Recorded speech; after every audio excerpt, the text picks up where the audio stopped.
जाओ। लेकिन वो आदमी विल की बातों को सीरियस नहीं लेता और उसे इग्नोर करके ड्रिंक करने लग जाता है। तभी उस बार में फोर्टिस नाम का एक गैंगस्टर अपने ग्रुप के साथ आया, जिसे देखकर सारे लोग बाहर निकल भागे। दरअसल यह शहर के सबसे बड़े गुंडे हैं जो लोगों से जबरदस्ती टाइम चुराते हैं। विल का दोस्त विल को पकड़ कर ले जाने लगा, लेकिन विल ने जाने से इनकार कर दिया और वहाँ एक कोने में छिपकर सब कुछ देखने लगा। फोर्टिस उस अमीर आदमी से उसका सारा टाइम लूटने आया था। फोर्टिस उस अमीर आदमी को चैलेंज करता है कि चलो पंजा लड़ाते हैं और जो हारेगा वह अपना सारा टाइम जीतने वाले को दे देगा। ये टाइम फाइट आर्म रेसलिंग की तरह थी, जिसमें दो लोगों को एक दूसरे की कलाई पकड़नी होती थी। जिस भी इंसान की कलाई नीचे होती थी उसका टाइम घटने लगता था और वो टाइम उस आदमी के हाथ में ट्रांसफर होने लगता था जिसकी कलाई ऊपर होती थी। इस तरह जीतने वाला इंसान सारा टाइम उस दूसरे आदमी से अपनी बॉडी में स्टोर करके उसे मार देता।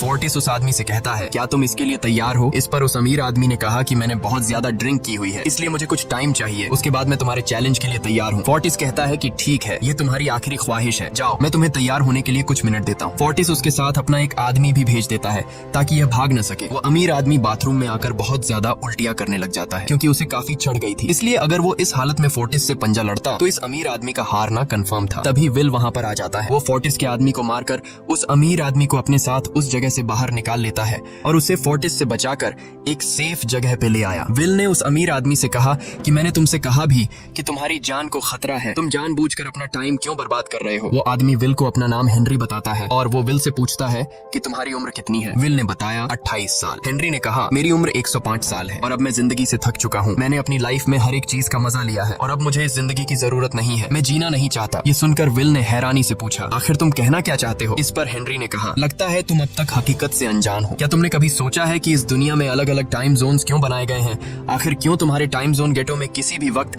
चीजों के दाम और टैक्स बढ़ा दिए जाते हैं? दरअसल महंगाई जानबूझकर बढ़ा दी जाती है ताकि गरीब लोग मरते रहें और उनकी मौत का फायदा ग्रीनविच टाइम जोन के अमीर लोगों को होता रहे। असल में ये सारा सिस्टम उन्हीं का बनाया हुआ है। जरा सोचो, वहाँ ग्रीनविच टाइम जोन में लोगों के पास जीने के लिए हजारों साल है, लेकिन यहाँ गेटो में तुम लोग हर रोज जीने के लिए मेहनत मजदूरी करते हो। ऐसा इसलिए है क्योंकि उन्होंने तुम्हें यह करने के लिए मजबूर किया है। वो लोग तुम लोगों को ज्यादा टाइम देना ही नहीं चाहते ताकि तुम लोग मजबूरी में उनके लिए काम करते रहो। वो लोग महंगाई बढ़ाकर तुम्हें ज्यादा से ज्यादा टाइम खर्च करने पर मजबूर करते हैं ताकि तुम्हारे टाइम से वो हमेशा की जिंदगी जी सके। उन्होंने अपनी जिंदगी का हर एक दिन गरीबों की मौत से इकट्ठा किया है और मैं ऐसी जिंदगी बिल्कुल भी नहीं जीना चाहता जो किसी गरीब मजबूर इंसान की मौत से मिली हो। ये सब सुनकर विल समझ गया कि हेनरी बहुत ही नेक दिल इंसान है। हेनरी ने विल से आगे पूछा, अगर तुम्हारे पास मेरे जितना टाइम होता तो तुम क्या करते? विल ने मुस्कुराकर कहा कि सबसे पहले मैं बार बार टाइम को देखना छोड़ देता, क्योंकि उस वक्त भी विल के पास सिर्फ 18 घंटे होते हैं। वो सोने से पहले, सोने के बाद, खाना खाते टाइम हर वक्त अपनी घड़ी देखता रहता है क्योंकि मुझे डर लगता है कि कहीं मेरा टाइम खत्म ना हो जाए और मैं मर न जाऊं। विल कहता है कि मेरी मॉम घर संभालने के लिए बहुत ज्यादा मेहनत करती